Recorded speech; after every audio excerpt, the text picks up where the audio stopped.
The following may contain offensive language, adult humor, and or content that some viewers may find offensive. The views and opinions expressed by any one speaker does not explicitly or necessarily reflect or represent those of Mark Radulich or W2M Network. Please listen with caution, or don't listen at all. TV party tonight! What? TV party tonight! Oh, we got nothing better to do than watch TV and have a couple of brews. Don't want to talk about anything else. We don't want to know. We're dedicated, yes. To our favorite shows.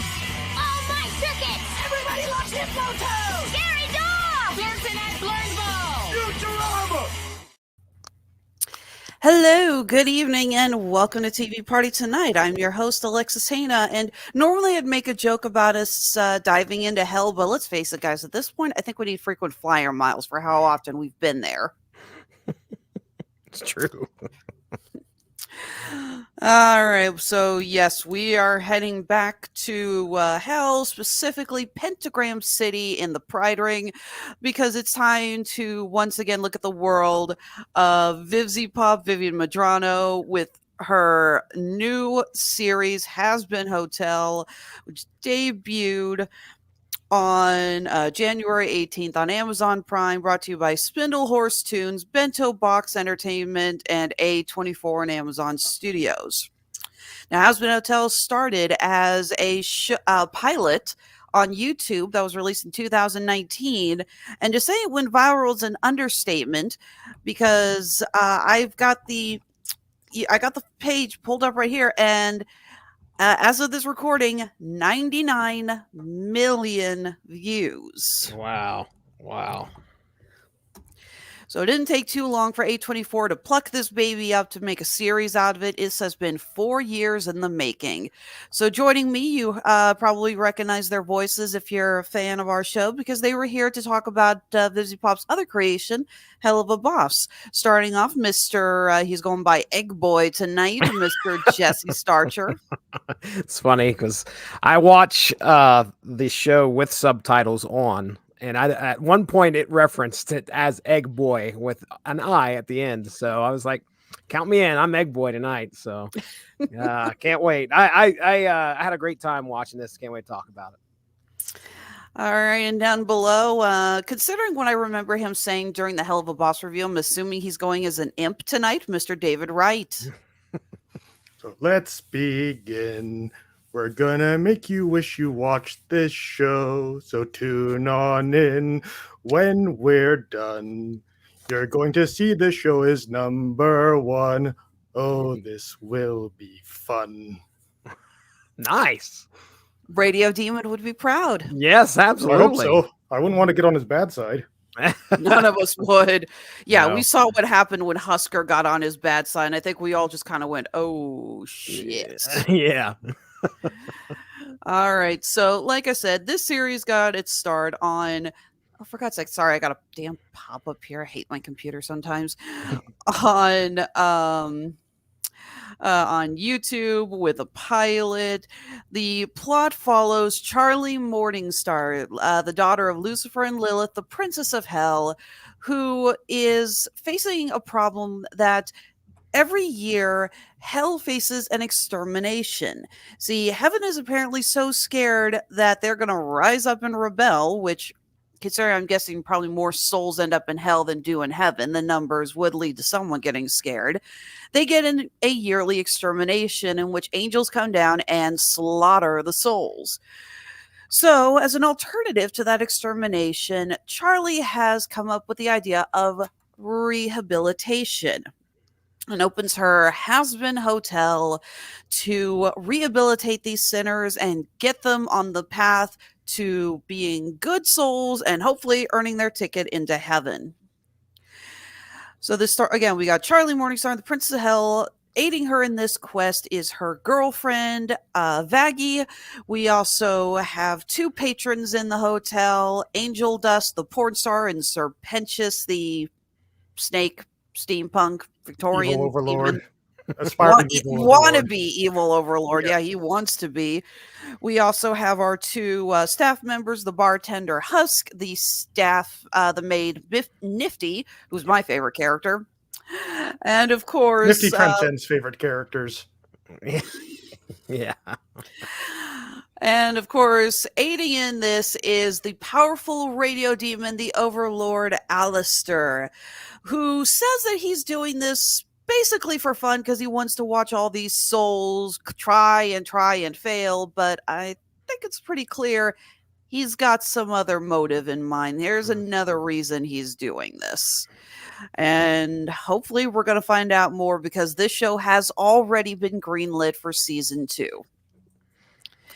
All right. So, Jesse, I know that I essentially shanghaied you into reviewing this because you lost the bet to review Hell of a Boss. So when Hazbin Hotel came out, I was like, well, you're on this with me. And David, you said you wanted to do this because you got into Busy Pop's work based on our podcast, correct? Yes, good job. You got one, at least. Good deal. All right, so let's go ahead and start then with you, David. My first question is, how did you like the pilot? What did you think of it? What got you interested in the series as a whole from the pilot? As in the pilot 4 years ago on YouTube? Yes. Yeah, okay. Yeah, had to be specific here. Fair enough. Yeah. Not the premiere episode, the pilot. Yeah. I just finished up what Hell of a Boss was out at the time of the first podcast, so I decided I'd go back and watch Hazbin Hotel because it had popped into my feed. I just never really watched it because I didn't know what it was. So I watched it, and I mean, I enjoyed it well enough. I think I enjoyed Hell of a Boss more, but then again, there were like 3 episodes by that point. Yeah. Yeah, though, inside of every demon is a rainbow is like a real banger. So we'll be talking more about the songs as we go on. Yeah, but yeah, I watched it. I enjoyed it. It had a Japanese dub or subtitle, so I showed it to my wife, and she was like, "Uh-huh."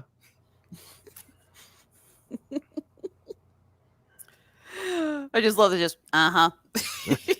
Yeah. It usually takes her a few episodes to get into a show. Very rarely do we watch one episode and she's like, "Ooh, yeah, I want to see more of this." Fair enough. What about you, Jesse? What about the pilot intrigued you? Well, you know what sucks is that I jumped into this season on Amazon and I knew about the pilot and have not watched it. I haven't watched the pilot. So can you guys like break down just real quick kind of like what happens in the pilot? I mean, I assume that I'm not missing anything that this series is, like I guess there's anything key that happens in it, right? That I needed to know before I got into this series. Well, it does introduce majority of the characters who do pop up in this. You learn about the extermination. You learn about the hotel. You get Charlie going on TV with Katie Killjoy and Tom Trench and breaking into song on Oh boy. where she sings "Every Demon is a Rainbow." Uh-huh. And yeah, she goes back pretty much defeated because it doesn't look like it's going to work when Alistair shows up and says he wants to help her again for his own needs. And he pulls in. If it works, redemption. If not, I get to watch people fail miserably, which I also enjoy. Win-win. And he pulls in Husker and is it Husker or Husk? I've heard him called both. I've seen it as Husk. I haven't seen Husker, but I from what I was looking on the cast, I got him listed as Husk anyway. Okay, Keith David. Yeah, maybe I keep thinking of Husker because of the hashtag Husker Dust. Oh, okay. Let the shippers ship. Let them have their fun. Actually, Angel and Husk do have a really cute relationship, and we'll talk about that. But yeah, so Alistair pulls in Husk and Nifty, pointing out that they need more staff, and he says, "Like, well, I think I could call in a few favors." We find out, though, it's implied, but it's not confirmed. But it is confirmed in the series that the favors is that he owns the souls of Husk and Nifty. Yeah. So when he said called in some favors, it was literally like, these two exist at my beck and call. I'll rope them in for you. it sounds like an absolute necessity then to kind of get an idea of how these all came together, because you are thrown into in this first episode, like everybody's just kind of get together at this hotel, which I just assumed was like, okay, these people all know each other, but so it kind of sets the groundwork for all that. Okay, all right. Well, I should have watched it.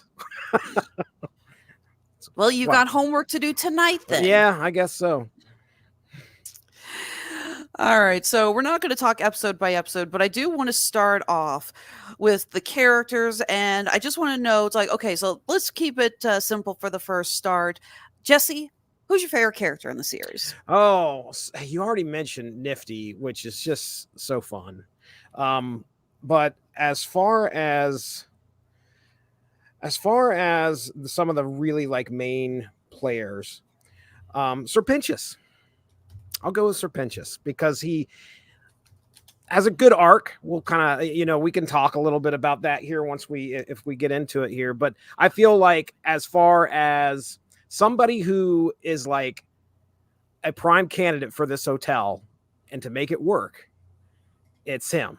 And he's adult, but he learns as we go through the series, and I'm not just saying that because I'm an egg boy, but I mean, yeah, a bit of bias there.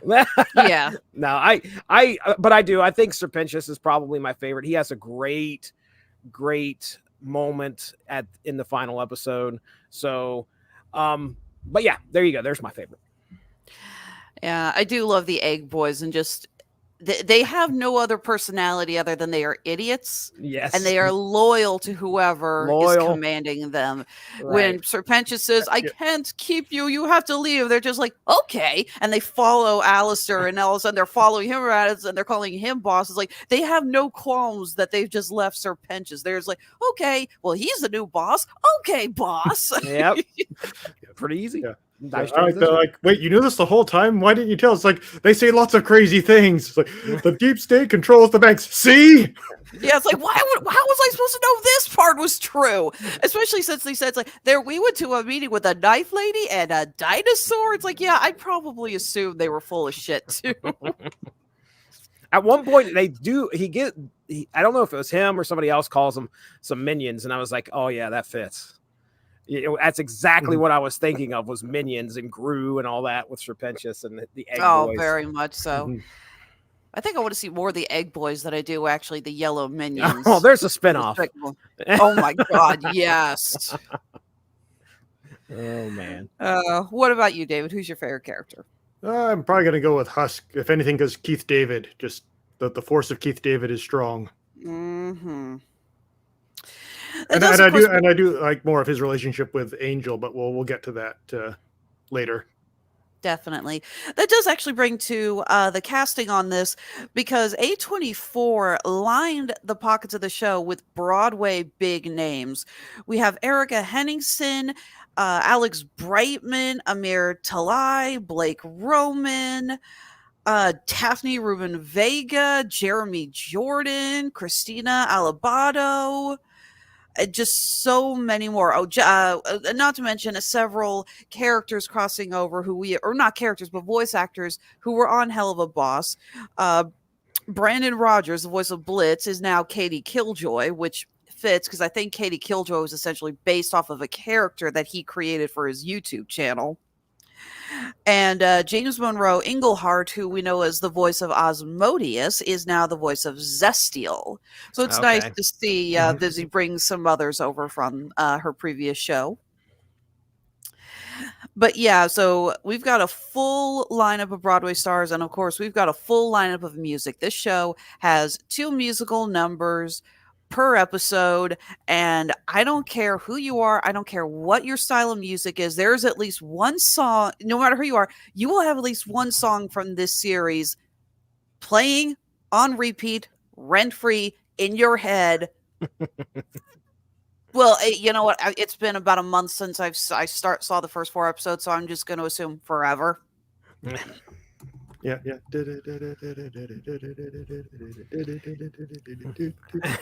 sorry, wait, what was that? But yeah, I absolutely love the music. They really know how to use their talent here. So again, we're not going to talk episode by episode, but I do want to talk about the main overarching plot. So again, Charlie gets a meeting with Adam, who we find. I didn't realize. I saw the name Adam in the cast list. I didn't realize he was the Adam. The Adam. Yeah, as in Adam and Eve. Lilith's Yeah. Adam too, right? Okay, right. Yeah, you ever think that Charlie just stops and says, "Wait, you're my mother's ex-husband? You're like my Right. stepdad?" Because she never mentions that ever. Right. And Yeah, it's I mean, hilarious. would you want to think that? No, because He's a dick. I will say this show's got a decent amount of villains, but Adam is, and especially his second in command, Lute, are exemplary villains. You just hate these guys so freaking much. Yeah. I have never seen such how do I put this? An adorably masochistic, misogynistic son of a bitch in Adam. Yeah, it's like, how did you get to heaven? I mean, seriously. Yeah. Yeah. Oh yeah. Because they actually say it's like, well, what's your definition on how someone gets into heaven? And they're like, well, he was the first soul in heaven. He was. So it's like, so what do you say? And actually, it's kind of funny because I've seen so many people online saying it's like, how the hell is he in heaven? He's a jerk. And I'm saying, well, number one, if he wasn't, there would be no story. There'd be no, story arc here. But I want to kind of explore the idea of the fact that he's been in heaven longer than any other soul. And I like to think that that's kind of shaped his personality. Maybe he wasn't like this when he first got there. Maybe he was. I don't know. Maybe he was a little misogynistic. Now he's full on misogynistic.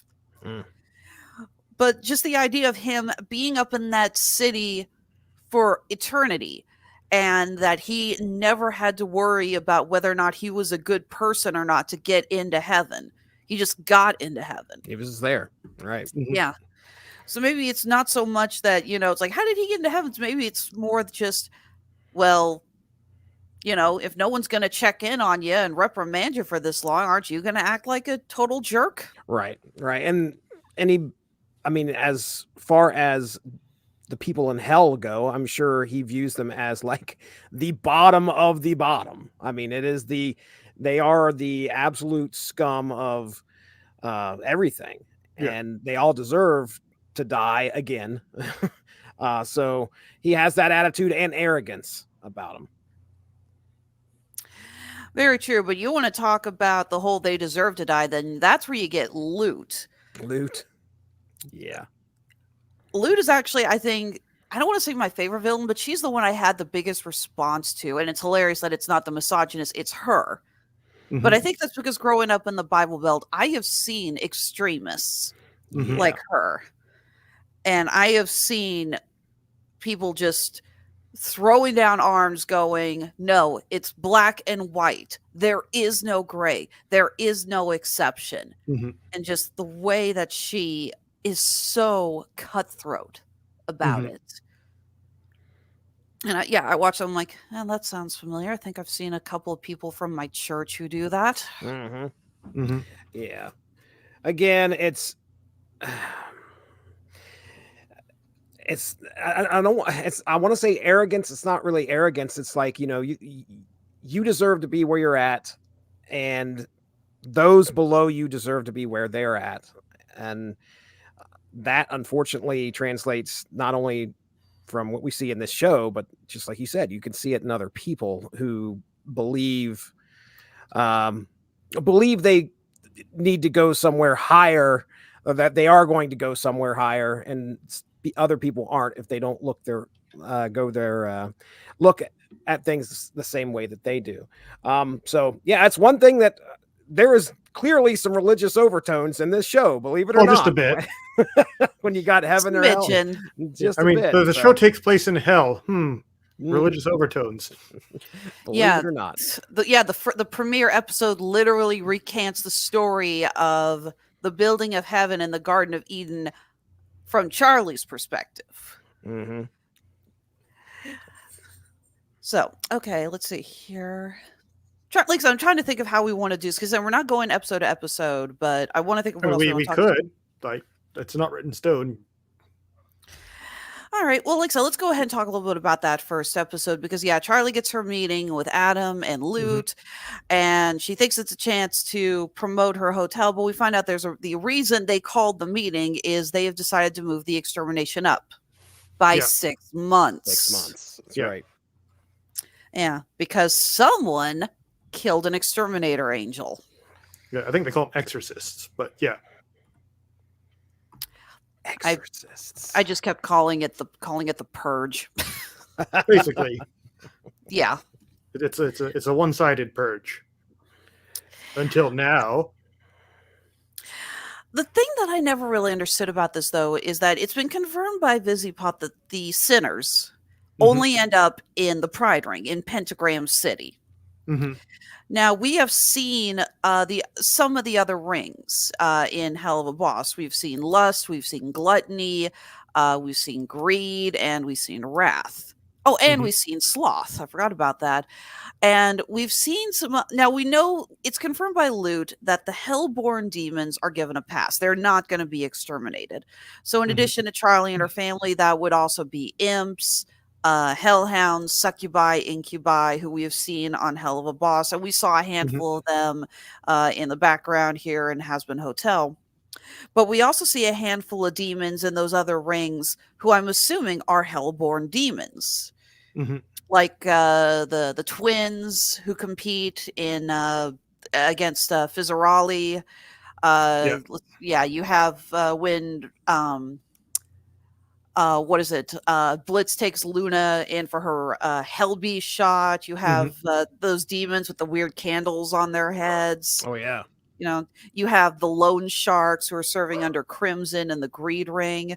And I guess I find it kind of weird. It's like, so those are all Hellborn demons, but we've seen that those rings are just as crowded. Yeah. You know, they have just as much population.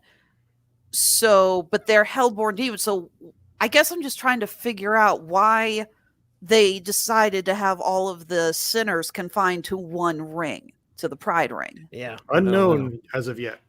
Do not know. Yeah, I was just looking through a breakdown of what happened in the first episode. I mean, essentially, you know, you get into this first episode, you got to introduce our characters again, if you haven't caught the pilot. And I mean, you get the surface usually of these characters. You don't get the deep dive, because that's what the rest of these episodes are going to do usually. Angel Dust was really grating to me at first, but then you start to realize as you're watching the series, there's more to that person. More to that person under the surface. So yeah, this first episode does a good job of getting you in and having you understand, okay, where's the conflict at? Oh, well, we got angels that are coming down to exorcise these people. And it's a real crazy idea to have a hotel that is going to give these people that have been doomed to hell. Because usually, you know, the way that we look at things, or I should say the way that I look at things, I don't know how you guys look at it, but I mean, most people are like, if you go to heaven, okay, great, that's it, it's final. If you go to hell, that's it, that's final. That's the end. And I was going to say, for the record, I don't know what any of our religions are, but I'm assuming we were all brought up in your basic Christian theological society. Yeah. So, okay. Yeah. So you get to, you know, that's it. So it's a great concept to be like, well, here's the opportunity to try and redeem yourself. And even though you've been here, doesn't mean that's the end. You can do something different still with what you have. You don't have to be in this place for eternity.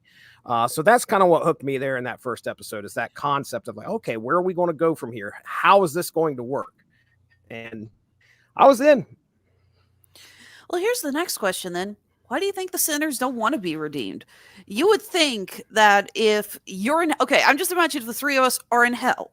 I don't know what the hell we've done to end up in hell other than, you know, working for Mark for the rest of our lives. Oh, no, wait, that's just hell on earth. But we're in hell, and we find out, and yeah, there's a good chance that we're going to get our souls literally just like obliterated, Right. not reborn, non-existing anymore, in 6 months to a year. And someone says, well, here's a chance to redeem yourself and, maybe make it up to heaven. And then if you get to heaven, you're not being tortured in hell anymore. What was that lyric from Happy Day in Hell? It's like there's a literal trash fire that's burning my soul. Mm. It's just, why do these sinners not want this? Right. I'm just trying to figure out. It's like, are they that far gone? Are they that big of sinners? And not only that, I mean, it's the princess of hell that's actually coming up with this idea. You'd think like, oh, well, she's carrying a little bit of clout. Mm-hmm. But, they're not knocking down the door. It must just be like, hey, I've accepted that I'm here and I deserve to be. And therefore, there is no redemption. And it's curious that we get our first customer I think it's in the next episode, I believe, our first person that wants to kind of try this out, which is Serpentius. And technically, Angel Dust is the first. Okay, Angel's there. I just thought he was like staying there because I didn't know he wanted to change for sure. I just felt like he was like. It's a little tricky because I mean, as we know, he kind of puts on a tough face. Definitely. He doesn't really, say what's really going on. Like I know after the pilot, like the YouTube pilot, they did release like some sort of character songs. Mm-hmm. Okay. And Angel had one called Addicted, which is pretty good. And yeah, it's just all like, I love the drugs. I love the sex, hell is for me. I'm just all in. And then at the very end of the song, he's just like, I'm broken. I'm damaged. I'm miserable. And I hope that maybe this hotel will give me my salvation, sort of thing. And, but again, if you haven't seen that, you don't really know that about the character, that there is, that what's really going on underneath, which we don't get till episode 4. Again, I missed the pilot.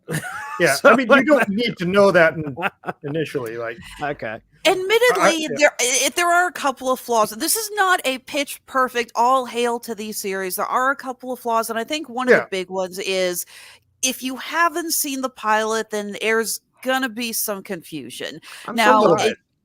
It doesn't surprise me that they probably went in saying, well, who the hell's going to watch a series if they haven't seen the pilot? To which I say, people that I've, blackmailed, there's the right there, into reviewing the shit with me. But I guess I was going to say the other part of the people who don't want to be redeemed are the overlords, the ones who don't want to be redeemed because they've got power, and they probably like it in hell, in which we get some of our favorite characters, not only Alistair, but we also get the V's. Fox, Velvet, and probably the most hated character on the series, Valentino. Mm-hmm. Yeah, essentially, he'd be up there or down there, depending how you look at it. Is he the reason why we get the explicit, advert? What is it? The explicit warning there at the beginning of that one episode.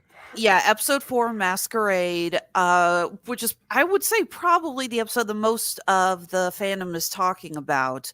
Mm-hmm. We learn, that's the one where we really learn about Angel Dust and what he has gone through. We find out that he literally sold his soul as a human because the contract is signed with it. I'm guessing that's his human name, Anthony. I doubt he was called Angel Dust on Earth. Yeah, I think it's like the name Angel Dust comes from the drug that he overdosed on. Like, you don't keep your name when you go down into hell or something like that. It wouldn't surprise me if some do, some don't, but yeah, I think it was confirmed by VisiPop that his name in his when he was alive was Anthony. So yeah, you see that contract and it's signed Anthony, and you realize he didn't just get suckered in hell. No, he sold his soul while he was still alive. He did the Crossroads, I'll give you my soul thing. So yeah, going back to the V's, what was as Valentino? Mm-hmm. I think Val. Yeah. He is quite vile. There's another V for you. Very much so. Yeah, they did put up a warning on that episode because that episode dives deep into SA, abuse. Just, it's disturbing. And admittedly, it is a little triggering if you've ever had to go through anything like that in your life, to watch Angel Dust just get beat up and forced into this stuff. He's pretty much being raped all night long. He's abused. Yeah. Yeah. Well, Valentino is definitely I wouldn't say a typical abuser, but clearly it's more extreme, I would say, in his case. But in the second episode, when Angel Dust is going through his voicemails and Valentino's upset that he left. And so it's like every other voicemail is him apologizing, mixed between every other voicemail of him calling him a son of a bitch. And, you need to come back. I'm going to kill you. I'm going to, Yeah, it's me. Oh, I'm just so overworked. And let's face it, we have all had an ex who was exactly like that. Oh, boy. But I know what you mean. Yeah, I saw this. I watched the first 4 episodes premiered on a single night. I actually brought friends over to watch it with me. We had buffalo wings in place of angel wings and apple cider to represent Lucifer. And in that episode when he's playing the voicemails, one of my friends says like, "Yeah, sounds like one of my exes," and we all just start laughing, going, "Yeah, sounds like a lot of our exes." Like, yeah, I think we have all known somebody who it's like, it's like, you really think you can walk out of me, people? Oh, I'm so sorry. I don't mean it. Oh my God, I don't know what the hell you're thinking. Oh, baby, please, I love you. We have all known horrible people like that. Pro tip, relationship advice: never do the angry thing to your significant other. Like that's not going to make them come back. Unfortunately, does not work. Yeah, usually. Although when you get that final voicemail with that red smoke coming on that line, just like, you actually think you can change, it's kind of haunting, and you can tell it's really hitting Angel. Oh yeah, because maybe he thinks he can't change. Maybe he thinks it's like, well, yeah, I'm here and I'm aiming towards redemption, but what's the point? I'm just going to keep falling backwards. It's Sisyphus. I'm going to keep pushing the boulder, but what's the point? It's going to roll back down to the bottom at the end of the day. Right. Yeah, he's stuck in an abusive cycle and self-destructive cycle. It's tough to get out of that stuff. Granted, supposedly Valentino owns him as a person or whatever he is now, demon soul. Yeah. And I guarantee you a lot of people can identify with Angel's struggles. And I think that's one of probably the stronger points of this first season here is that right there, shining a light on that, somebody struggling with it and trying to find help in some way, either with their friends or through some type of function such as the Hazbin Hotel, just to try and escape it. So we talked about that actually a lot with Hell of a Boss, because we discussed how VivziePop shows people caught in abusive relationships and how they've gotten out. In Hell of a Boss, we talked about how Stolas is in an abusive marriage with Stella, how Moxie has an abusive father, Crimson, how Fizzaraldi had an abusive boss with Mammon. And we see it again here with Angel, and he's got an abusive boss, but he can't get out of it. And I think that's part of what so many people, why her work has caught on, because there are so many people who have gone through not like literally stuff, but horrible abusive relationships. And they want to see characters that they identify with. They want to see them fight to get out, because it's like, we don't want to see these characters where we were. We want to see them get out, and we want to see them get to where we were. And I really think that's a very strong message. I don't have much of experience with like abusive relationships. I've been lucky that way, but it does feel like this comes from a place of knowledge as opposed to the usual. It's like, oh, everyone has trauma, and if we just have empathy and drugs, then everything will be solved. This sort of, rich liberal art college graduates writing like they think they understand human suffering, whereas this feels a lot more like, no, this is the ugly reality of that kind of relationships. But it also shows some of this is how you get out of it, or some of the ways of getting out of it. Right. Like, I think we should just jump into episode 4 here, where, like, for me, the end of that episode was kind of like the bit where the show really got going. Mhm. Like you say, they released the first 4 episodes, which is kind of like, I think that was sort of like, this is how many episodes you kind of have to watch to really get in. The first 2 or 3 they're not bad by any means. It's just they're not really hooking in. Mhm. So, if you watch the first 4 episodes, then okay, now I'm interested. It's like watching the first 10 episodes of Andor.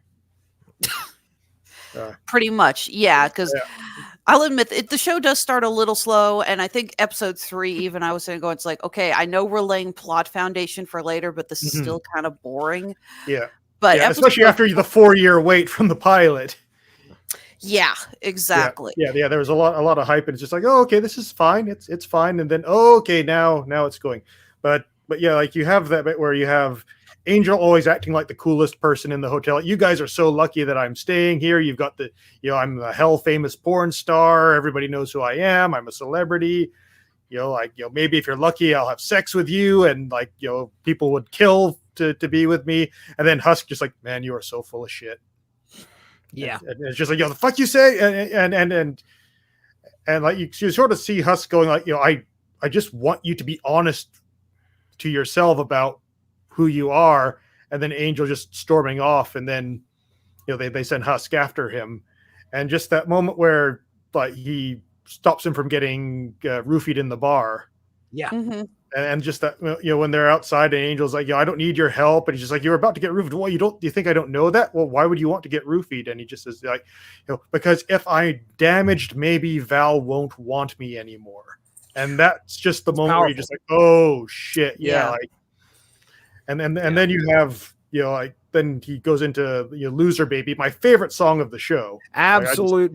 I was going to say that. That is the number 1 downloaded song from the show on Spotify. Not only because we get treated to Keith David singing, yes, which I didn't know he could sing, glorious. but holy crap, yes, he did a great job. Yeah, but that is a powerful song. Just essentially saying, wake up and realize you're not alone. Yeah. It's okay. Yeah, it's like the first step is acceptance. Like, you have a problem. Your life's fucked up. But, guess what? So's mine. And that's okay. It's okay to admit that you're all screwed up. They say, in the 12-step program, step number 1 is hitting rock bottom. Yeah. Yeah. And you're right. Admitting you have a problem. Yeah. I do love that line. You're a power bottom at rock bottom. Rock bottom, but you've got company. Yes. Screw lose. You're a loser, baby. Oh, God. A loser, goddamn baby. You're a fucked up little whiny bitch. You're a loser just like me. Like you're a loser, an only 1-star reviewer. That's the line I love. Yeah, well, I like how does it enter it as like you think you've lost your way, you think your life is wrecked. Well, let me just say you're correct. It's like, wait, what? It's like, you're a loser, baby. Loser. Oh my God, I love it. And he's just like, is this supposed to make me feel better? Like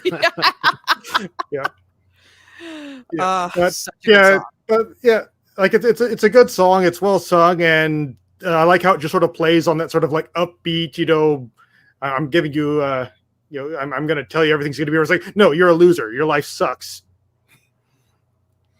Yeah, and I 100% agree. One thing I like about pretty much most of the songs in the show is they cram in a lot of character development into a short amount of space. Like, it's not just singing for 5 minutes. Like, yes, I'm sad. Okay, we know, but it's more like we're processing through something. Right. And you sort of see like the two of them like really bonding together, and like that is Angel's moment where he gets the character growth, which we see pay off, I think, a couple of episodes later. Mm-hmm. But yeah, it's like you say, it's just like, it's okay to admit that your life's screwed up and things are bad, and you're not the only one. And once you do that, then you can start moving forward into getting yourself out of that position. And that's actually somewhat helpful advice. Very much so. Especially since that song, again, there's 2 songs in every episode, and that follows what is, I would say, also probably in the top 5 most popular songs, and definitely one of the most powerful, Poison. Now that song was actually released early as a lyric video. We saw no animation, but they released the music, and I just remember they promoted that song. And I remember listening to it, and again, there's no animation with it. Just the lyrics, and you're hearing. Oh my God, what is this? What's the voice actor's name? Blake Roman sing. Yeah. And it's those final two lines that haunt you because he's talking about how it's like what's the worst part of this hell? I can only blame myself. But then at the end, it's like poison. I know it's poison. I wish I had someone or some reason to live for tomorrow. And this is just how amazing of an actor and singer Blake Roman is, because you hear the juxtaposition between him trying to be sexy and just like almost kind of playing fun with it, and those last two lines, he's broken. Right. And it's just that realization of, yeah, it is poison. Oh my God, what am I doing? Yeah. And I think that does help Loser Baby really also stand out. That's the song that follows.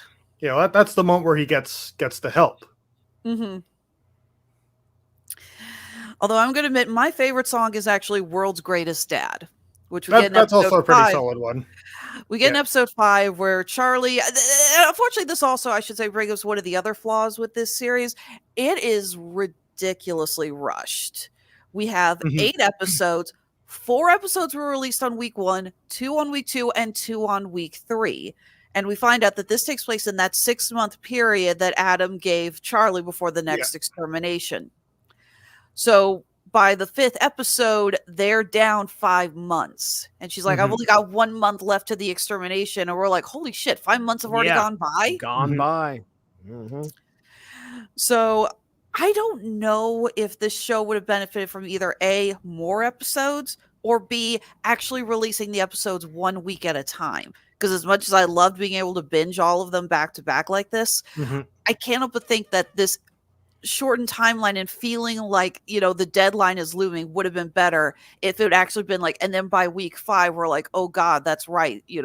Deadline's coming up. We've been through 5 weeks of this. They're almost out of time. Yeah, I think we might see a bit better pacing for season 2. Because like I say, I think they did the first 4 just as this is how many you need to hook people. Right. Whereas now everyone's been hooked. Yeah. But episode 5, Charlie is freaking out because the hotel, she is not given, and this is how hard she's working. She is not given any clue that what she's doing is working. Heaven is not helping her. They're not saying it's like, okay, now your souls are almost on the path to redemption. She's doing everything she knows. It's important to notice nobody knows for sure if souls can be redeemed. Right. She's just going, this is pure optimism on Charlie's part and faith bit of a risk that it'll work. And maybe that also builds into why the sinners don't want to go to the hotel. Maybe they're sitting there going, why would we waste our time on this if you have no proof it works? Yeah, they don't believe. Because, Vaggie mentions in the first episode, just because no one's ever made it out of hell doesn't mean it's not possible. Because, they have no clue how this works.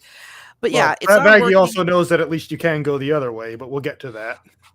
Very much so. We'll talk about that in a second. But Charlie finally admits she needs some help, and she calls her father. Yeah, your old dad. And I'm stuck wondering who's the sexier Lucifer. Is it Jeremy Jordan or is it Tom Ellis? I was so expecting just one of the craziest depictions of Lucifer, and you get dear old dad. It's like, it's a nervous guy who's like, I haven't talked to my daughter in so long. What am I going to say to her? What's up, bitch? And you're like, oh my gosh. Would you ever say that to your daughter if she called? Never. But he's so nervous because he hasn't talked to her. And again, how many times have we talked about the father-son, father-daughter relationship that is being depicted by Hazbin Hotel, and now previously in Hell of a Boss, we got to see that. It's so it's done so well, in my opinion. And just to watch him be like this dad who's trying to impress his kid and help her out and he's there, ride or die if she needs him. It's kind of great, but he's also kind of like, I got this sense that he was, I don't know, just didn't feel like he was good enough. I don't know if that's the best way to put it, but there's definitely some unease there in the relationship. It seemed like he loves his daughter, but he's not really comfortable with being a dad. It seems like he doesn't really know what to do. Yeah, and I think he's also got other things with like they mentioned in the prologue that he was sent to hell so that he would only see like the negative effects of him giving the fruit of knowledge to humanity. Like you only see the evil that came from that, and you can kind of see that it's worn him down. And plus, we know that Lilith has been missing for the past 7 years, so his wife's mysteriously disappeared. So he's dealing with some things. He's going through it. Yeah, like I said, they mentioned in the pilot, just like Lucifer lost his ability to dream. It feels to me like he's just somebody who has completely lost what's important to him. I mean, this show establishes Lucifer was not the evil, I am here to tempt you to be evil. He did what he thought was right in giving Eve the fruit of knowledge. It was like, no, we want you to have this independence. We want you to know what it's like. He didn't expect to get thrown into hell with Lilith, and I think there's actually a bit of a manic depressive in there. I mean, he says that, I think, after his first scene, because he's all excited. He made the backflipping duck. That was such a great intro to him. Like, you're seeing him sit there, he's scheming on something, and he turns around and he shows he's been working on this rubber duck, and the place is littered with these ducks. Rubber ducks. Yeah. And he's been trying that, but I think at the end of that scene, he says something about how he's just, he knows he's depressed.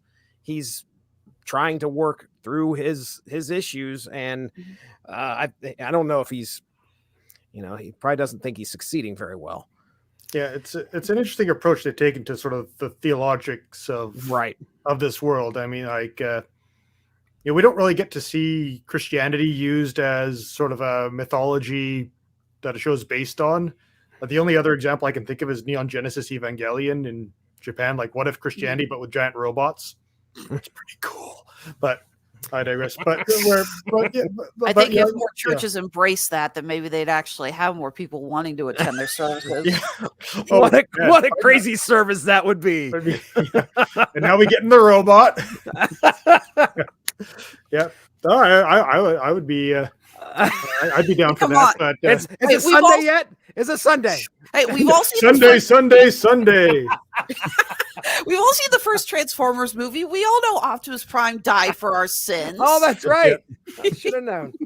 Yeah, that would be a good sermon.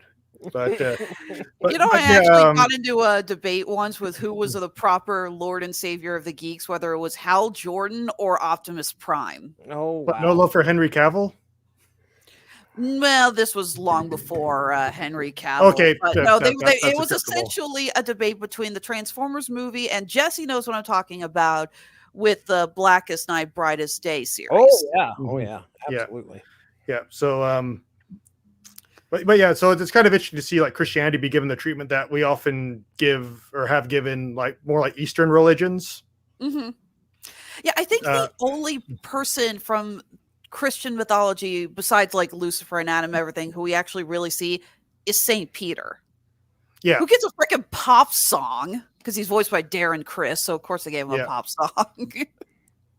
Yeah, but like it is interesting that there doesn't seem to be a god in this version of events, or Jesus, which is probably for the best, because there are people that feel very strongly about Jesus and his depiction in media. But so it's kind of interesting. Like, there doesn't seem to be any sort of big boss that can really weigh in on any of this stuff. It just seems to be like the angels are all in heaven doing their thing, and Lucifer's down in hell doing his thing. And you sort of have the idea of like free will. Like, I don't know if you're familiar with like the problem of evil in like religious philosophy, like the idea of like, if God is all knowing, all seeing, and all powerful, why is there suffering in the world? Right. And and one of the main answers is, well, it's we have free will. and that's the cost of having free will. Is it can be used for good, it could be used for bad, and like I don't want to get too deep in this on a No, this but you're podcast, absolutely right. But it is nice how yeah. they're weaving these sort of ideas together into the story. And for Lucifer, it's him giving the free will. Like he thought that was a good thing for humanity to have. The other angels disagreed, and his punishment was, you have introduced evil into the world, and that is all you will see of what you have done for eternity. That's rough. And that's kind of rough. Yeah. To have like one of the nicest things you tried to do, and to just be exposed to the horribleness of it. Like. Right. It I think makes there's sense. I do think there's a lot to be said about that, because there's a line that stuck with me in episode 6. I'll go back to talking about Lucifer in a second, because I do want to talk about that song between him and Alistair. But Yes. we have in episode 6, Charlie and Vaggie get to go to heaven to plead their case. Lucifer says, okay, I'll pull some strings.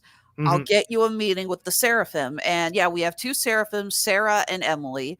By the way, I love that these are technically like Bible accurate angels with the multiple eyes. Thought that was really nice. And they've each got 6 wings. Yeah. And Emily starts when Emily finds out about the extermination, because apparently only the exterminators and the highest of the seraphim knew about this. Yeah. The rest of heaven didn't know. So Emily's like, how the hell? It's like you're letting human souls be destroyed. And Seraphim says, I can't remember the line exactly, but it's on the effect of, if you keep questioning this, you'll end up like Lucifer, fallen. So again, the free will comes into the answer. It's like, is that what sends a soul to hell? It's not whether or not they're truly good or truly evil. It's they're questioning. Right. The fact that they're questioning something that is just, it's not. And the thing is that I don't know, did they have anything written down? Because they were asking questions like, okay, can you tell me about what it is that gets us in here? Nobody knows. It seems like nobody knows, except, they had the scratch pad. They were scratching things off. And if, they all of a sudden, as they were watching somebody in hell actually meet these few things, they're like, well, that means they can get in here. Well, no, they can't, because they're in hell. Okay, show me where that's written. Nobody can. Yes, I mean, you don't know. It's like, you don't know how to get into heaven. Like, right. Yeah, they literally admit they have no clue what qualifies a soul to enter heaven or hell. Yeah, we don't know how this works. Yeah. Though I have to admit, I love that bit where just they're spying on Angel and the gang at the bar, and it's like, oh, come on, like, don't you know what, they're out for a drink after a hard day. You know what that's like? No, I'm in heaven. There are no bad days. That was great. It's like, we're in heaven. We don't have hard days. It's like, touche. Hate to say it, though, if that's what happens, like, admittedly, I don't think I'd want that, because I like the idea of having a relief. We like that prize at the end of a rough journey. I love the idea. It's like, day's been kind of rough, but I get to go out with my friends, and we're going to go get a drink, and then we're going to go to a movie, and then we're going to go do our fun friend things, whatever, I don't know. I totally get it, because that was probably one of the first times that, we were talking about Christian upbringing and all that. One of the first times I started like really diving into the thought of like what heaven would be. And it hit me one day, like, if there's no struggle, then what's the point? Like, what is the point then? If every day is the same, okay, yes, I would love to live in ecstatic joy for the rest of my life, but when am I going to be able to appreciate that? I'm not. Exactly. So it's a great theme that's kind of explored just in that joke. Oh, there's no bad days up here. Well, damn. Okay. I also love that Charlie starts her speech with a definition, and they're like, nope, no definitions, too cliche. And I was in debate and forensic club in high school, and everyone started their speeches like that. I'm like, oh, thank God that everyone admits that's a stupid thing. But there's probably a good chance this is a good point to jump in and talk about Vaggy's backstory. Oh yeah. Very true. Now, this actually had been theorized by the fans from the beginning because, again, Jesse, there's a scene in the pilot. It's not even a scene, it's like a little mini animation bit where we see images. It's like a silhouette of the extermination angels standing over Pentagram City, and they have. Look who's chiming in, guys. Hi, Angel Dust. What's up, Angel Dust? There we go. And they have the X over their eye, and they're holding the spears. And then when you see, and then in the pilot, of course, Vaggy is missing an eye, so she's got the X over it, and she threatens Alistair with a spear. In fact, we get that callback in episode 7 with Carmilla Carmine. It's like, you knew it was an angel. Like, you have an X over your eye and you're holding an angelic weapon. It really wasn't rocket science. Not hard to figure this one out. Yeah. So the fans had been theorizing from the get-go that Vaggy was a fallen angel. We didn't know why she had fallen or what the terms were. I think a lot of people had said that she had fallen in love with Charlie and forsaken her status. But we find out, no, she saw there was a little kid. Yeah, Mercy. Yeah. She was like chasing down sinners, and there was this one little kid, and she just stopped for a second. Adam saw it and just like gouged her eye out and ripped her halo off, and like basically you were damned to help her return. Yeah, it's like, well, that escalated quickly. Yeah. Yeah, it's Lute, and Lute doesn't even give her a second. Slash of the Out says, a sinner like you has no play. Again, Lute is so black and white. It is truly terrifying. She's like, no, you're either with us or you're against us. No in between. I mean, like, at least wait for her to like let the kid go if she was going to. She was just like, oh crap, it's a kid, and then instantly like what? Is there like a zero hesitation rule in the Exorcist 4? Like, it looked like it was no older than 9 or 8. Yeah. What did that kid do to end up there? I mean, damn. But still, she got, granting mercy of all things is what lands you in hell, or keeps you in hell, I guess you should say. To fall that far because you granted mercy, that's shitty. Yeah. But yeah, like I was expecting her to be like, yo, Adam, like, what the hell? Like that, Right. I usually would be like, come on, Vaggy, prove your loyalty or your commitment to the cause. Kill that kid in front of us. Sort of, that's usually how such a thing would go. But no, they just went right to you're out. You hesitated for a split second. Nope. Right. And it's like, if I can be sent to hell, why can't someone get sent to heaven? That sets up a big, I don't know, question mark between her and Charlie's relationship. Because which I'm happy it was resolved within one episode. Yeah, same here. I mean, in the most common sense, rational way possible, which is great. Talk it out, and it's that you could tell that she was kind of ashamed there prior to this being revealed, that it was almost kind of like she was holding some things back, and you kind of wondered about that during the previous episodes. Like, what is it? I did get the sense that she was kind of like hiding something or whatever. But Charlie says, like, you're coming with me to heaven, and Vaggy's just like, oh God, you can tell she doesn't want to go up there. Does not want to go there, but she does, because she loves Charlie. So, but she can't really think of. She admits she's a lousy liar and really can't think of an excuse to get her out of it. Yeah. But I do like, after the secret is revealed, it's she's not kicked out of the hotel. She's not, you are dead to me. It's just, okay, need some time to think about this and work things out, and then you have them sort of each go on their own adventures in the next episode, and Charlie kind of gets the talking to that she needs to sort of I guess forgive Vaggy and make amends with her. Yeah, Yeah. she gets talked to by the cannibal overlord Rosie. Yeah. I love this unrealized. It's like, wow, things are actually quite nice in Cannibal Town. The cannibals are some of the most like polite, decent people in hell. Yeah. Just don't invite them to dinner. Not unless you want to bring finger food. But As in food that is fingers. Yeah. actual fingers. I should say I get one of my absolute favorite lines from Rosie, and because Vivzy Pop had to confirm because the fans wanted to know, they all wanted to know what the sexual identity was of all of the characters, and she confirmed that Alistair is asexual.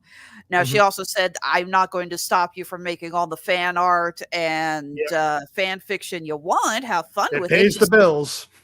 Yeah, she's like, you want to go make tons of artwork of Angel Dust having a family with Alistair? Go ahead, knock yourself out. Just no, it's not canon to the series. So, yeah, and then you get that line in the first episode where Angel makes a joke about how it's like, you make a video of me having sex with this guy, and Alistair goes, ha ha, never gonna happen. But then you have that line that Rosie jokes about, thinking that Alistair and Charlie are not, and she goes, I'm kidding. I know you're an ace in the hole. And I heard that, I'm like, I don't know if that's actually a line for asexuals, but so help me God, it needs to be. That needs to be a term now. Especially Alistair's response, like, a what now? Yeah. Makes me laugh. Especially to have someone get something over on Alistair. Like he usually comes across as like the person who's in the most control of any situation. So to get it like, wait, what? That was such a great scene. Like I said, folks, I don't know if I don't have that many asexual friends, but if that is not a term, please, we need to add it to the lexicon. That needs to become a common phrase now. Definitely, I just looked it up. It's definitely being associated with that and at Hazbin Hotel. So amazing. Alistair is characterized as Arrow Ace. Aromantic. Yeah, he's not romantic and he is not sexual. Yeah. So, yeah. So, but talking about Alistair, though, I guess we could bring in some of the lore that we've got this now. Vizzy Pop has made it abundantly clear she's not going to answer all the questions at once. She wants to drag this out. Yeah. There's probably a nicer way to put that. She wants to leave little breadcrumbs here and there. She doesn't want to give us all the answers. We're probably not going to get all the answers in season 2. You know? Right. Yeah. But we get some interesting things going on with Alistair starting in season 5, where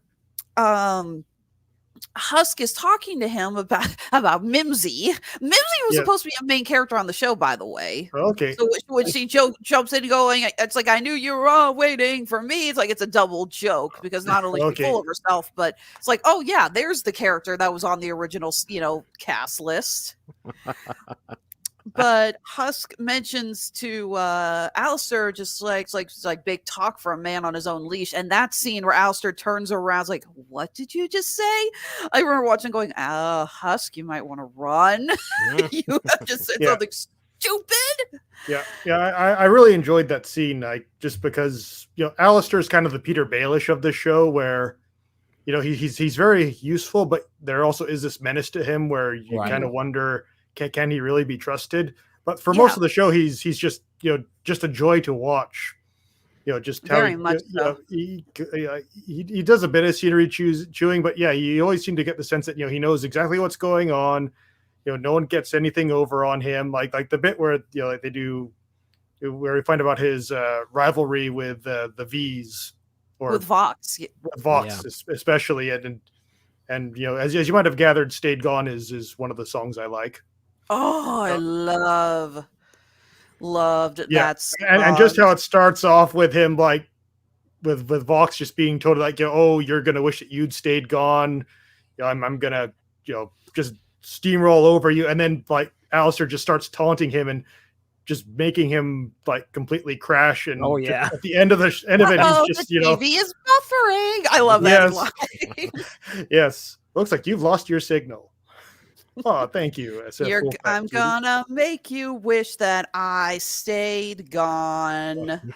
Yes, Oh yeah, that was yeah. Your status quo will know its races run. Oh, this will be fun. This will be fun. Yeah, and then cackle. Yeah, like it's you just he's just this fun character to watch. But then you get and like Husk alludes to it as well in Loser Baby that he sold his he gambled and basically lost his soul in a poker game to Alistair. Yeah, Husk is a former overlord. Yeah, and he lost. Yeah, in gambling. Yeah. But you see them they're talking. I'm like sold my soul to this demon, and things get worse every hour. I butchered that a bit, but you never really see that until this moment where he talks back to Alistair. He says the wrong thing, and it's just. You see him just like grab the chain materializes on his neck. He just pulls him right to the floor. Alistair, you see him growing and distorting, and the horns popping out. And that what did you say? Never leaves his face. The grin just gets bigger and bigger, and the teeth sharper. And it's Husk's reaction. He's like, "I'm sorry, I didn't mean it." Like immediately. See this normally like very confident, collected character, and he's just like groveling, like, "Please don't kill me." It was just. It was just this great moment of like, oh shit, like, yeah, this you see the darkness in Alistair that, yeah, this guy might not and then be he turns it off just like that. Yeah, it's a good talk. Yeah, and then he's that's what makes him scary, I think, is one for me. It's like that just immediate switch from that menacing, what did I just step into, to okay, I'm back. I'm back to normal, and I'm back to socializing and talking like this in my radio voice. It's so. So I guess my question is like, we find out again, and a little bit more in the final episode, because we think that Alistair does lose his fight with Adam. Overlord is no match for the first man. And he retreats, and they all think he's dead. And he shows up and sings that little bridge about Alistair Outro has died for his friends. Well, sorry, but that's not how this story ends. I can't believe that this is the show where I'm singing more than Mark does, because I'm tone deaf. Yeah.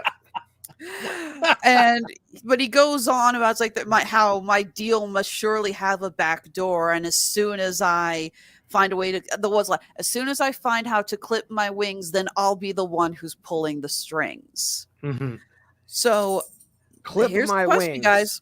Yeah, I thought that was an interesting choice of words, right? Because we should say Vizzy Pop is building up to something, but she's really good at leaving those breadcrumbs. It progresses at a good pace where you get some payoffs, but you still get, like, the more you know, there's still more to know, but you get the sense that there is a plan. This isn't like a Lost, where this isn't a mystery box sort of situation. So here's the question.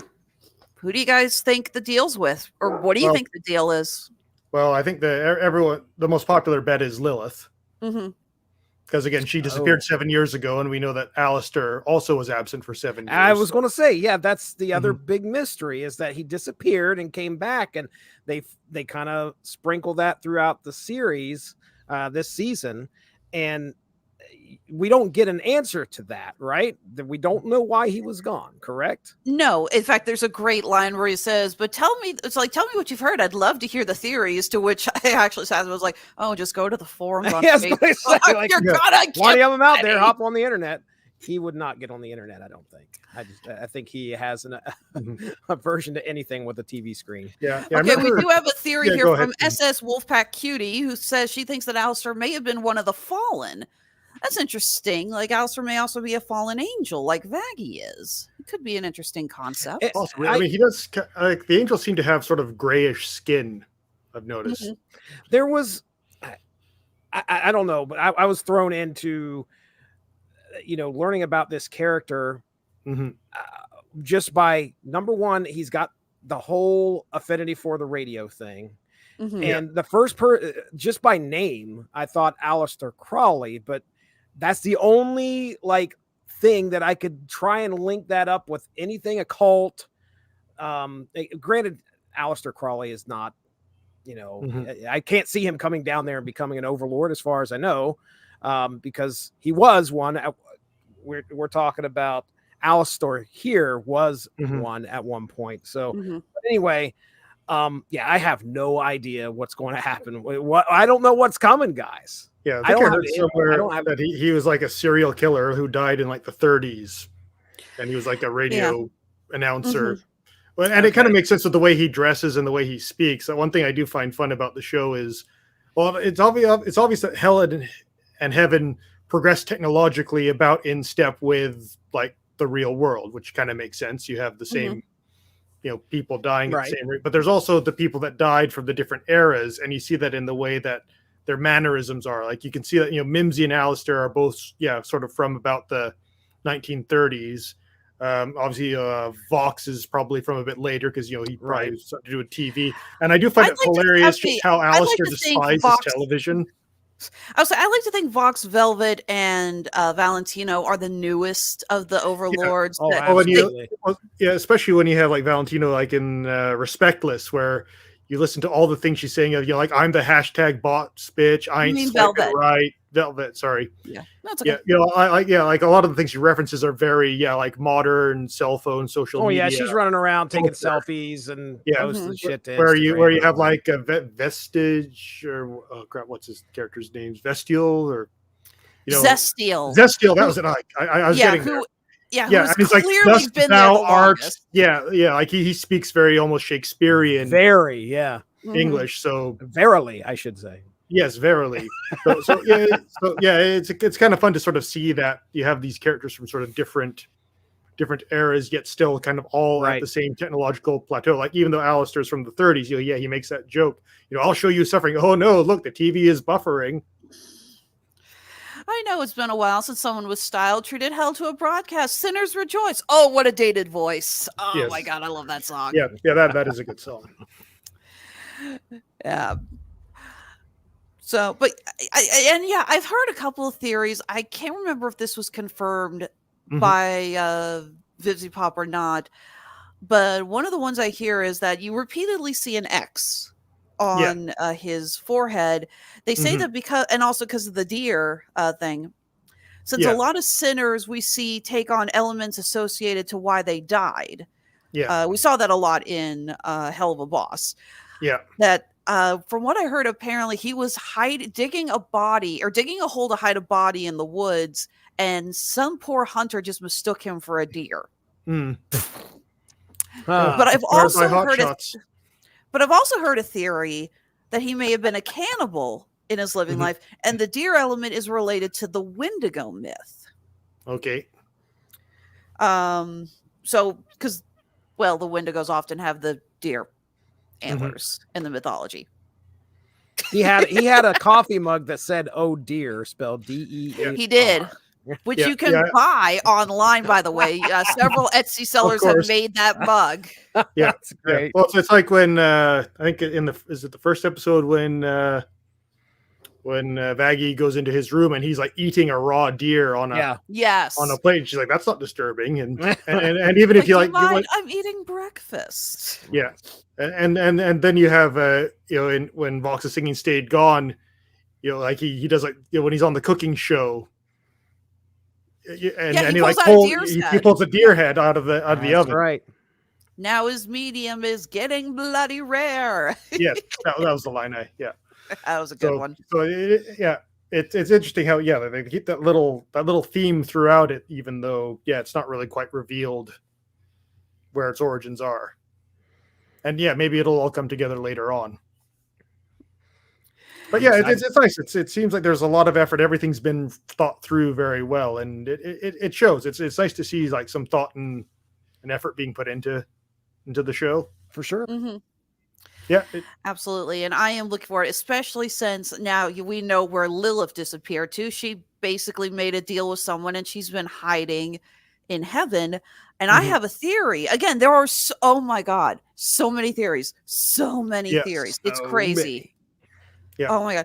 My theory with Lilith specifically, again, I don't know. I refuse to believe there is nothing between Lilith and Alistair. I don't know if she's the one who made the deal with him. But you guys were right. You know, Alistair was gone for 7 years. She's been gone for 7 years. There is no way that's a coincidence. Right. But in the final scene, Lute comes up to Lilith on the beach, throws down Adam's halo and says, Adam's dead. I'm in charge of the extermination pack and your deal is off. I think Lilith made the deal with Adam to come to heaven.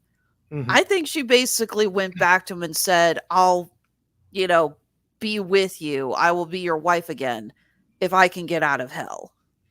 I think she turned her back. I think Lilith is going to be revealed to be a villain and that she turned her back on hell and got the hell out of there. Oh boy, we're going to have some family stuff to work through if that's the case. Mm-hmm. And that's classic, in my opinion, for this type of for Vivzy. Yeah, it's not a bad theory. I mean, we'll wait and see. I should add that obviously we don't have a voice cast for Lilith yet, but I am hoping we get someone like mega high end on the Broadway spectrum to play. I'm honestly hoping we're getting like Bernadette Peters or Idina Menzel Oh my for goodness. Lilith. We need the queens of Broadway to come out and voice this character. That would be great. Mm-hmm. Yeah, can you imagine Elsa from Frozen voicing the literal Queen of Hell? Oh man. All right, well, going back, so let's talk a little bit more about the music, because this has really hit. In fact, let's see, it's like following the release of the series, Poison debuted number 34 on the U.S. Billboard Hot Rock and Alternative Song charts, having accumulated 2.7 million U.S. streams in the week following the show. Wow. So, okay, so we talked about our favorite songs here so far, like Loser, Baby, and Poison, and Stayed Gone. What are some of the other songs you guys really liked? Yeah, agree. SS Wolfpack. I think we're going to get Mommy Issues season 2. We dealt with Daddy Issues in season 1. Right. Mm-hmm. Right. I was looking through just to see. Unfortunately, I didn't get a chance to listen to the songs much more after I watched the show. Loser Baby was absolutely up there at the top for me.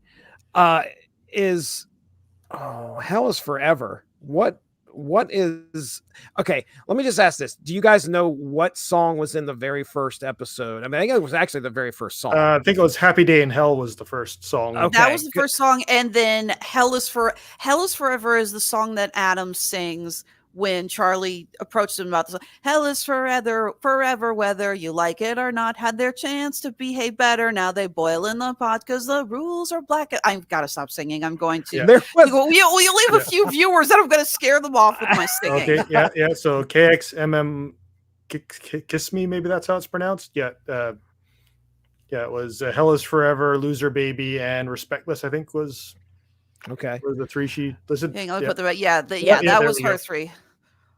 so I remember the first song having like a metal bent to it. It was when the Angels were singing, and that one stood out to me. I was like, "Oh, this is what we're getting." My goodness, we are getting some great production in these songs too. And I like how they they reused that same sort of cadence. If Hell is Forever and I forget the rest of it, but then you have like when Charlie and was it Emily find out about they say like if hell is forever then heaven is a lie, and it's like the pretty much beat for beat the same. It's a different instrument.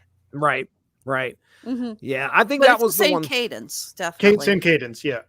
That was the one that probably stood out to me the most out of all of these was the very first one. And then, as I already told you about my other favorites, which were Loser Baby. I think Loser Baby is up there for me as far as my favorite, but definitely Hell is Forever. I guess if I'm going to list another song on here, is probably the other one that I was thinking of too.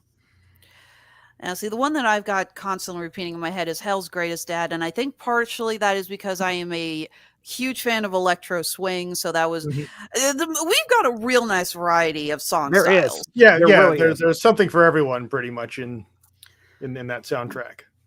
But yeah, I just love this little. I don't want to call it a duet. It's almost like a duel. musical A battle, duel. a musical Perfect. duel between Change that T to Lucifer an and L. Alistair, especially since I started to wonder again more with that song. I started thinking, oh, wait, did Alistair make his deal with Lilith? And that's why he's saying, like, it's a little funny. You could almost call me dad. Like, wait, is he saying like he's Charlie's stepdad in a way? But again, man. but more than that, I think it's just Alistair wanted to get under Lucifer's skin. That's the way I took it too. Yeah, I felt he just was like, I just want to really piss this guy. I want to piss off the king of hell. Yeah, and then he breaks out the fiddle. The golden fiddle. I geeked so hard. And just the look on his face, like just that sort of, bring it, bitch, like, fiddle time. and then you got Alistair, he like does his rebuttal and he does very well. And you just see like Lucifer, like with the accordion next to just the look of like almost desperation on his face. Yeah. Just trying. Oh God, I love that. Oh, such a great. Again, that's probably my favorite song. But yeah, are there any other songs you guys want to talk about? Or yeah, I mean, my top three probably "Loser Baby" definitely number one. I'd probably say "Stayed Gone" number two, and I'd probably put "Respectless" at number three. Like it's short, but it's got a good back and forth to it, and again, a bit of the different styles between Carmilla and Vixia. Velvet. They don't say her name very that much, so no, they really don't. I struggle to remember, but that one was I thought was pretty good too. Yeah, I really did love hearing Carmilla sing, because the voice actress for Carmilla, Daphne Rubin Vega, was one of the original cast members of Rent. Okay. So it's like, again, that's some Broadway royalty right there. So I loved getting to hear her sing. KXMMII wants to know what some of our favorite characters were. We talked about this a little earlier. Again, we all agreed that Nifty just is the best. Nifty is not a favorite all character. around the board. She exists above character polls. She's just the sheer beautiful chaos that is Nifty. S tier is where she's at. Yes, yeah. Sometimes I kill mother bugs in front of others as a warning. Oh my God, I love. And then you have the scene where they're getting thrown in episode 3. They're getting thrown into the shootout or whatever, and Nifty's like, throw me. It's so stinking cute. And she's the one that gets Adam in the end too. Like that's what kind of puts her up there. My God! Everybody's just kind of staring Adam down, and then all of a sudden, hey, you've got something sticking out of you. Stab! Oh my God! But Andre and I lost our minds. Good stuff. When they say like, "What do I do?" Oh, just stab the angels, and she just looks at Angel and goes, like, "No, not him!" And then he does like a very, very graceful, well-executed climb up and off of a pole. That's probably not his first time doing that move. Yeah, no, exactly. I noticed. I got the reference. It's but yeah. So yeah, definitely Nifty dive. Right. Yeah. Again, I think one of my favorites is Lucifer, not just because of World's Greatest Dad, but he is such a fun character. That line that he says, like, I'm going to see my daughter. Take that, depression. Yeah. That is a meme now. Yeah. Probably my favorite was him taunting Adam. Oh God, yeah, what was the line? It's like, oh, your first wife didn't mind what I had to offer, and your second wife didn't either. Yeah, well. If you're gonna get under Adam's skin, that is how you do it. But even the bit where he just like goes up and goes, I'm going to fuck you, and then everyone's like, well, this is getting interesting. It's like, Dad, I think you mean fuck him up. Wait, what did I say? There's a great bit when they cut to the others and Angel does smirks. If you look in the back, you see Husk. His eyes just immediately dart to Angel's like, it's like he knows this is your department. But just that scene when he gets full fire demon, like, you come at me, you come at my daughter. Right. Oh my God, that was great. Yeah, that final episode. I really enjoyed the final episode. Going back to my favorite character, Serpentius, we get the reveal that it worked. Everything worked. He actually ends up in heaven after sacrificing himself and making the ultimate sacrifice. Yeah, almost. I had a really hard time not calling him Serpentor. Okay, just be good. That's right. Yes, you're on brand. Yeah. Be glad I made it this far. You did good. But watching, Adam was definitely an excellent villain from the love to hate perspective. Yeah. oh, yeah. absolutely, Very much so. Yeah. Yeah, no, Sir Pentious. Did you catch who voiced Sir Pentious? That's the same guy who voices Fizzarali, Alex Brightman. Oh, is it really? Okay, Oh, that's yeah. great. That's awesome. And he voices Adam. That's fantastic. Yeah. Now the redemption does also lead to what I think might happen in the second season, because you see, he shows up in the Seraphim's office, living room. Yeah, I don't know what Chambers, that whatever you wanna was. call it. Yeah. And you see Sarah and Emily's reaction, and Emily's like, "Oh my god, this is awesome!" And Sarah looks terrified. Yeah. I honestly think we're going to have a plot point where we're going to follow him a bit in heaven, and Sarah is going to go out of her way to try to make sure people, not only that people in heaven don't know that he's a reformed sinner, but make sure word does not get down to Charlie and the others that he got redeemed. Yeah. I think she's. I was just going to say, I think she feels that a rule's been broken. And Mhm. if this has happened, this is what is going to become of this. Yeah, because she was the one who was most adamant, aside from Adam and Lute, of course, that sinners could not be redeemed. She did not want this project to work. I really think that Serpentius is now. I almost said Serpentor. Damn it, Serpentor! Jesse! Damn it! I don't need to go see G.I. Joe the movie again. Not this week anyway. I've got enough movies I got to watch right now. But I think Serpentius is going to try to find a way to get word back down into hell. Mhm. I'm sure he wants to let Charlie. I'm sure he wants to let Miss Cherry Bomb know. Oh yeah, absolutely. Him and Cherry Bomb. His attempts to woo Cherry Bomb were just hilarious. I know, dude. Oh, the payoff to that joke in the bar episode was just. It's like, would you like to have sex with me? Because I'm having sex with everyone. There's a Valentine's Day card making the rounds today with just like, would you like to be my Valentine? Because I'm asking everyone to be my Valentine. Nice. That was a great setup and payoff. I think that was like the joke that I laughed the hardest at. Yeah, but like I think he's going to try to find a way to let everyone in hell know that he's okay and what happened. And I think Sarah is going to go out of her way to make sure that doesn't happen. And hopefully we'll learn a little bit more about why she is so adamant against this. She says, admits, like there's a lot that you got that you don't know. Right. He has to know more about why they don't want the hotel to work. There's got to be something other than, ew, sinners, we don't want that. There's got to be something else. Right. All right. So I am, as you guys probably know from how freaking hyper fixated I am on this show. I am in a couple of different Facebook groups. And I asked one of them, I said, okay, I said, like, look, we're doing a podcast on Valentine's Day. By the way, happy Valentine's Day, boys. Yes. Happy Valentine's Day.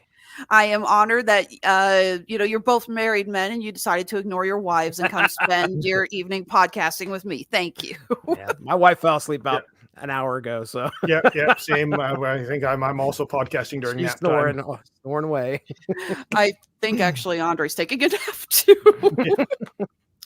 But I asked them, I said, okay, guys, so, I want to hear back from the fans. What do you want to hear will happen in season 2? Because again, we've got so many of the theories about what's going on. What do you guys say? And we got one here from SS Wolfpack Cutie. Emily might become Fallen to get the news to Charlie as a theory. That could be an interesting. If she intentionally becomes Fallen, that would be that'd be good. Though that is like the ultimate act of self-sacrifice, which is pretty much instant heaven. Mm-hmm. Oh. So and happy Valentine's to you too, SS Wolfpack U. We love all the comments you're leaving, sweetie. Thank you so much for that. We love it when you guys interact with us. Appreciate that. So, but anyways, we love it when everyone interacts with us. It's like, hey, people actually watch us. We're not total losers. So I got a bunch of responses. A few thousand more, and then we can get on Rotten Tomatoes. That would be the day. Why are we not on Rotten Tomatoes? I keep telling Mark, it's like, what the hell is keeping us off of Rotten Tomatoes? Seriously. But anyways, I got a bunch of responses. Oh, sorry, like they actually did ask and got a response. Yeah. I didn't mean to have reality crush my little bubble. of Okay, optimism. okay. I didn't realize that was a rhetorical question. I'm sorry.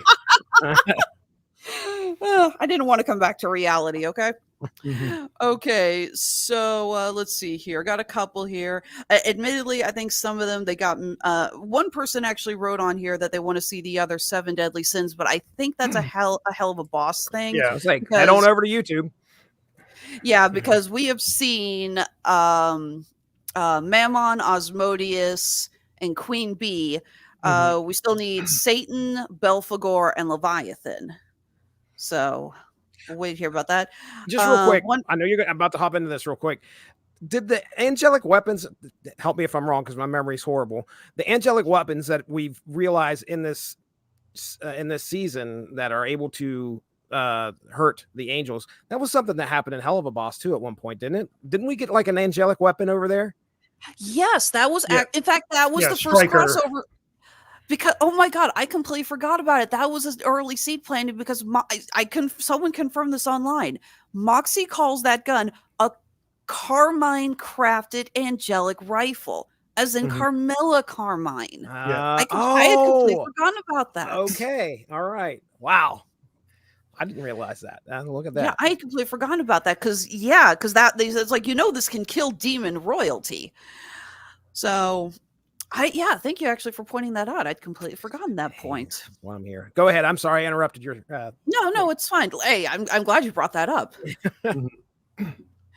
Okay, yeah. So one person says, okay, you guys remember in episode 2 of Hell of a Boss season 1, they go to Lululand, which Lululand.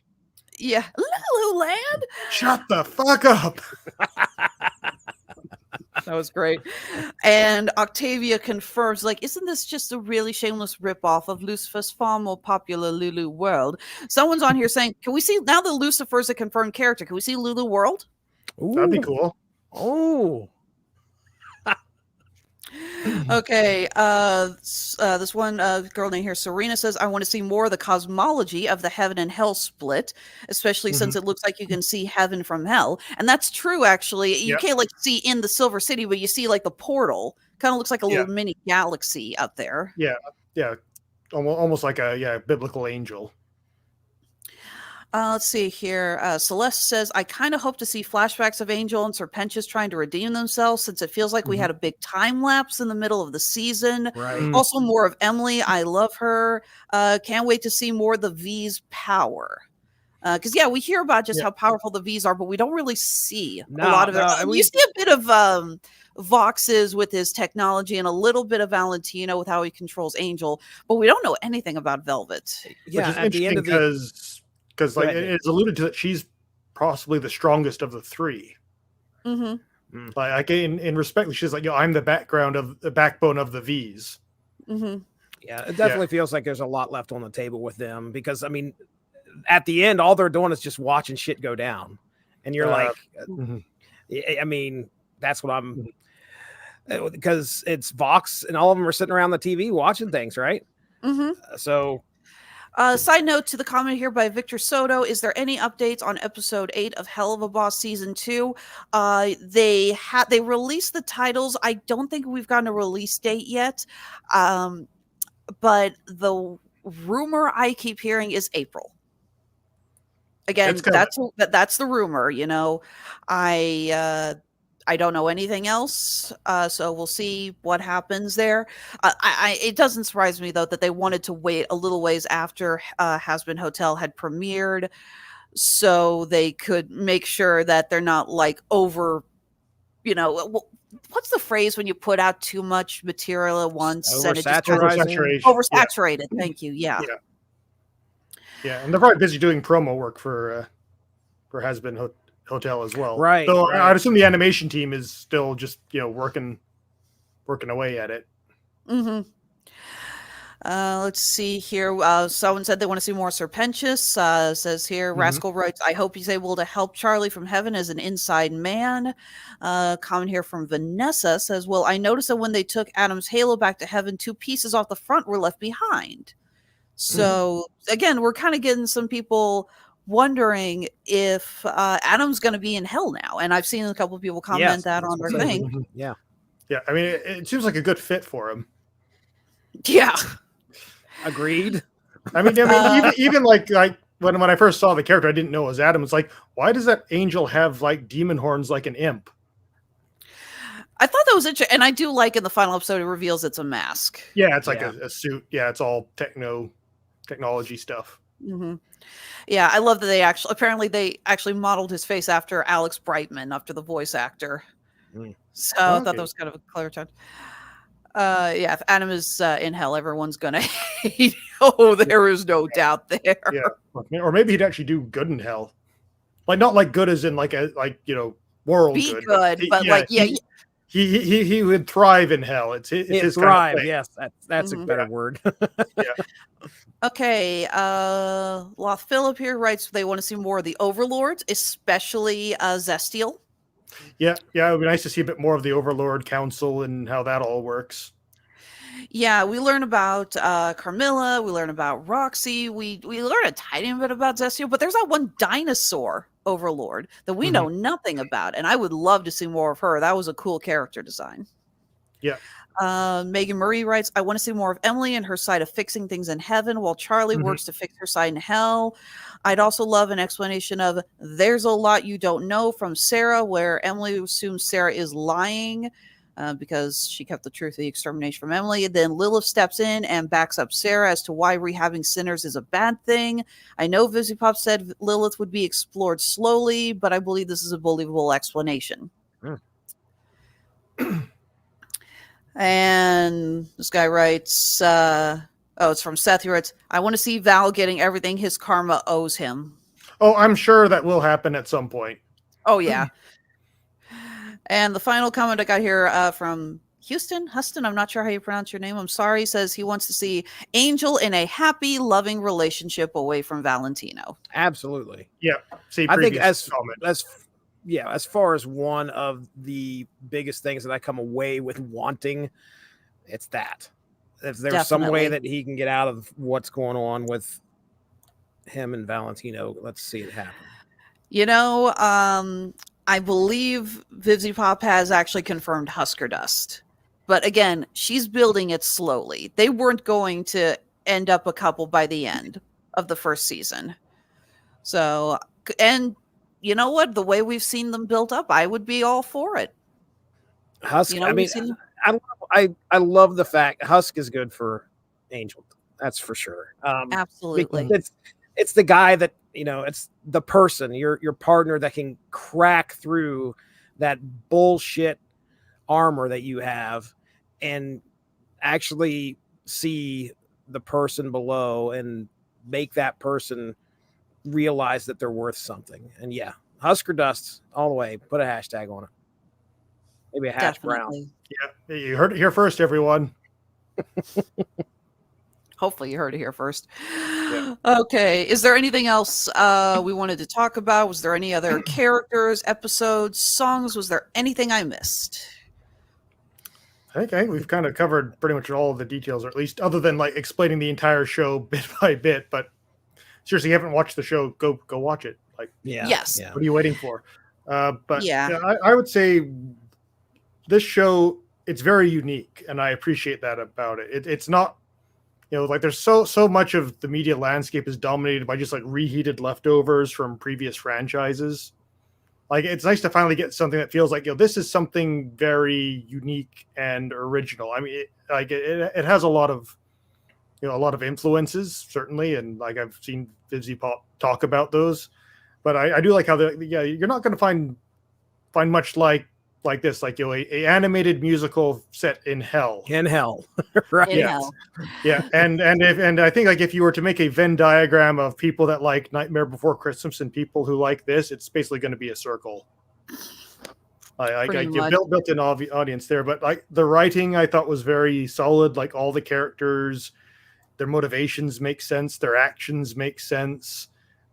I think things are set up and paid off. There's some good twists and turns in there, and yeah, it addresses a lot of the initial issues that it brings up in the first episodes. By the end, there's some satisfying payoff, but there's still enough left there to keep you interested in like what's going to happen next, and wanting to see more of this world. Like it's solid.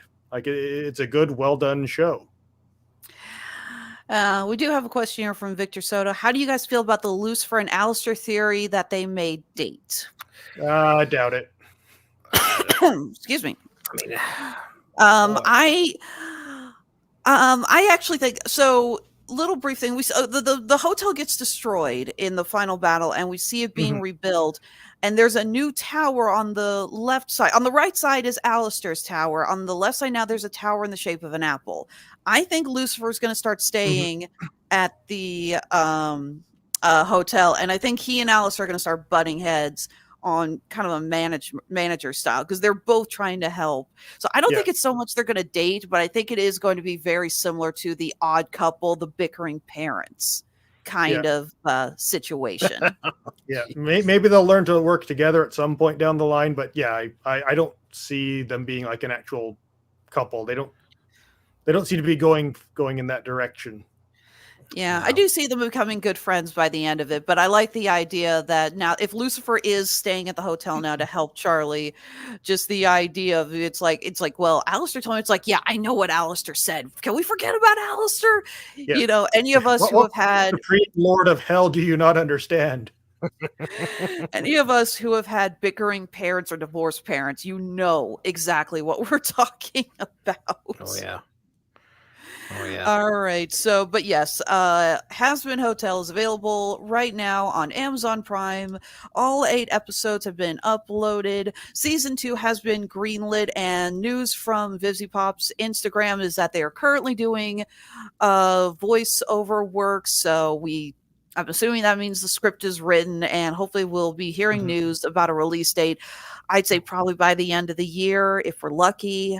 Obviously animation takes a long time, so I don't know when we're going to be getting season 2. In the meantime, though, of course, we still have Hell of a Boss available on YouTube. So if you haven't watched any of this, then I don't know why the heck you're listening to us. Go watch both of these series. They're amazing. Of course, Amazon is also now selling all Hazbin Hotel merch. But if you want to support VivziePop more directly, she does still have her Hell of a Boss merch available up on Shark Robot. They actually just did a promo with these really fun, colorful pins for spring. I'm actually thinking about getting this new shirt that's released that's got Queen Bee on it, because she's such a fun character and I love her design. But yes, please go check the show out. Again, it's got a couple of minor flaws, but nothing that can't be fixed by the second season, and we absolutely love it. Yeah, I'll second that for sure. I had a good time watching all 8 episodes. I crammed a good bit of these in 2 days. Wanted to get everything in before we hit this show for sure. And yet you still missed the pilot. I didn't watch the pilot. Like, why didn't I? You would think, because we've talked about it on Hell of a Boss, like at least both episodes. It's only 20 minutes long. I cannot believe I didn't watch the pilot. But regardless, this season was great, and I can't wait to see what the next one's going to bring. And you're right, this is a unique story. It's hard to tell a story that with characters set in hell with actual, good intentions. It's great. I think it's a way of telling something new, and it's exciting and it's fun. But this lore, my goodness, this lore, just checking out what everybody's theorizing, and it's a lot of fun. So I'm glad I got to talk with you. Didn't blackmail me into this. I had a good time. Actually, there is one more thing I want to bring up. I can't believe I almost forgot this, but it's just how positive this show is for aspiring animators. This was a show that, again, started from a pilot on YouTube that just exploded. And I still remember seeing the video. Someone took a VivziePop walking through Times Square, and she looks up, and there's a promo for her show on the Times Square billboard. Mhm. There are so many people trying to make it as animators, and they keep thinking, oh, I got to go work for DreamWorks or Disney or someone. This is proof that independent artists can make it if they have the love of their fans behind them. So I am saying this, if you know independent artists, support them, give them views, give them comments. You don't have to go and give them a lot of money. I know a lot of us don't have money to give, but just give them your support. We want to see more people like Vivian Madrano succeeding. We want to see more of these artists, these animators accomplishing these goals. You know, there are so many great independent pilots right now that are doing good, like Lackadaisy and the Amazing Digital Circus, and we want to see more of them. So I really, really hope this is a start of a trend, because I'm seeing so many unique, clever, creative ideas coming from all of these people, and I want to see them hit the big time. We want to see more. We're tired of seeing sequels and prequels and all this stuff. It's like we have all these great, unique ideas. Remakes. Yeah, reboot it, retool it. Spin-offs. Thank you, Maniacs. Yeah, I think we're on the verge of a revolution in entertainment from that perspective. Like, there's so many quality tools that you can get for free now to do animation and other things. And I know it's controversial in the artistic community, but AI, whilst there's many drawbacks, but it's also an excellent force multiplier. Like, I think we're going to be able to see in the next few years tools come out that will give an individual or a small team the ability to make big projects that would rival what a big studio could put out, especially in animation. For the record, we don't want AI to create content for us. Well, We're saying we want AI to be used as the stepping stone to us making content. Yeah. Yeah, like I cannot draw, but like with a good prompting tool, you can prompt. I could prompt. Yeah. And AI could fill in that gap for a lot of people. That's right. And that it could, and I think at some point it'll get to the point where it will be indistinguishable from live action, and like you could produce anything that you could imagine. Like special effects would not be an issue for budgeting, so like all these stories that the big studios don't want to take a risk on, people will be able to make them. And I mean, let's be honest, 90% of them are going to be absolutely terrible. That's just Sturgeon's law. But there's going to be those projects that do succeed, and they will stand out and get out there, and they'll stand out. And like I think we're going to see more of that in like the next few years start to come to fruition. Right. Absolutely. We're not quite there yet, but I can see it coming. So yeah, credits to VivziePop, not only for this amazing series and all of the success it's brought, but she has opened the floodgates. She has unlocked the doors, and I want to see so much good come from other artists who are inspired by her work. So all of you animators out there, all of you artists, keep working, keep trying. Everyone else, support them, give them your love, give them your support. Let them know their work is not in vain. We want to see more of it. And okay, let me climb off the soapbox. Yeah. I think unless there's anything else to talk about, I think we can go ahead and move on to plugs. David, where do we see you next? Where do you see me? I think next Mark and I are talking Lower Deck season 4. Speaking of animation, yeah. So Star Trek animation, good comedy and in jokes. That's good too. Yeah. Obviously, I'll be coming back for the Dune Part 2. That is a must for me. At some point, Mark and Andrew and I are going to talk the Barbie movie. Ooh, that'll be fun to listen to.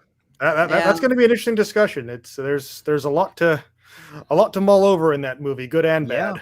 That's right. Yeah, I think that's all I have on my schedule for now, but we'll see what happens. All right, Mr. Starcher, I believe you have a comic book podcast to talk about. I do. Well, I do. Yes, indeed. Right here on the W2M network, you can find the Source Material Comics podcast feed. And on that feed, you can hear the Source Material Comics podcast, where myself and Mark Radulich here lately have been getting together. We're in the midst of a trio of Batman-centric comics that we're talking about.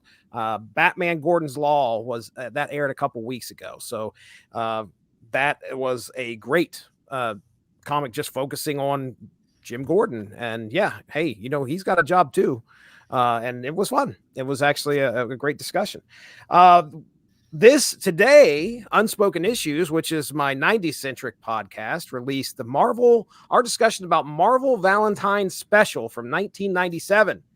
And we went from, let's see, the first story is My Fair Spidey, which apparently is a take on My Fair Lady. That's a short little story. And then we immediately went to a domestic abuse situation with Daredevil on the next story. So it was a whiplash effect. And then all of a sudden we're looking at an Archie artist do a story on Venus.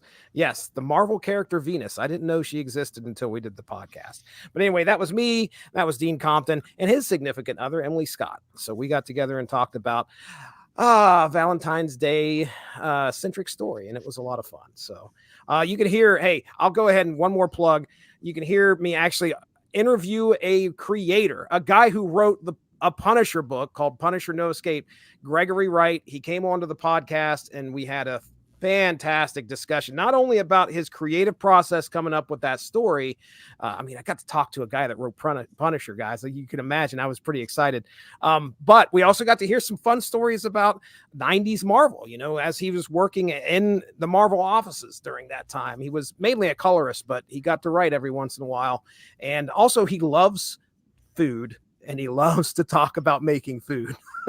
So we had a little bit of the way we ended that was a discussion on making food and Instapots and also cooking some stuff, some barbecue ribs. So there you go. But yes, that's all I got. Thank you so much for having me back on. Absolutely. You and I still need to find time in the schedule to talk that Spider-Punk comic book. I know. I want to talk Spider-Punk fighting against Norman Osborn with Captain Anarchy. I'm so down. Absolutely. Now, as far as my next few shows, I will be back here tomorrow night hosting a discussion on the 5 films that are up for the Best Animated Feature at the Oscars. Although the conversation is going to be more like the 4 of them because one of them has not been released in America, and it's not on any streaming service or any downloads I can find. So it's like, well, we're bringing in someone new to discuss this with us. I'm looking forward. We might have someone new to bring into the black hole that is the Radulich and Broadcasting Network. Hope you can get out soon. Mr. Diego Gleason will be joining me tomorrow night to talk about the films that are nominated, along with the films that got snubbed, and our predictions for the Oscars.